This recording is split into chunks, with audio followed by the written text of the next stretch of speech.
So today I'd like to share with you the two different types of soil and how they affect your plants. So I'll also share with you how to test your garden soil to see what type it is. So in order for a plant to create above average yields, it must be in the right environment, and the biggest key to this is the soil that the plants are grown in. It's the secret to a fantastic garden and huge production. So there's two basic types of soil. There's sandy soil and there's clay soil, or you could have a combination of the two. So the soil does four things for the plant. Number one, it supports them physically so they can stay anchored in the earth. Number two, the soil provides oxygen for the roots. And number three, the soil provides moisture for the roots. You know, a soil with too much sand can cause the roots to dry out, and a clay soil can hold too much water, and this can drown the roots by depriving the roots of oxygen.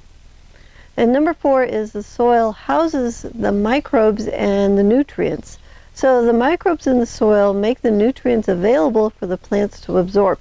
So a soil rich in diverse number of microbes will provide the plant with the nutrients that it needs to thrive. So here's the problem. 99% of us have the wrong type of soil for optimum vegetable growth. So most people, they just plunk their plant down in whatever soil they have, and this is why most people have poor results. So nobody bothers to ask the plant what type of soil that it would like to grow in. You know, vegetable plants, they're really picky about their soil type, and they will do best in a sandy loam soil with added organic matter. So if you'd like to test your soil to see if it has the right amount of sand and clay mixture, just grab up a handful. If it sticks together, it has too much clay. If it sifts through your hands, it has too much sand. And if it slightly holds together, it's a good combination.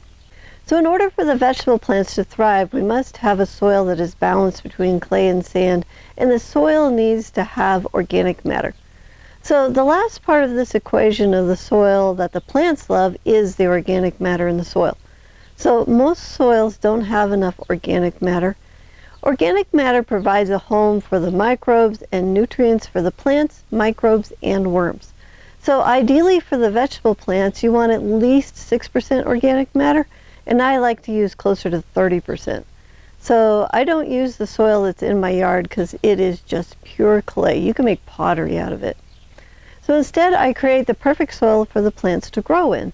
And when you have the soil that the plants like to grow in, magic can happen in your garden. So this is how we make the garden super productive and easy. So if you'd like to learn more about how we create the perfect soil that the plants like, you can get our soil guide. I'll put the link below the video.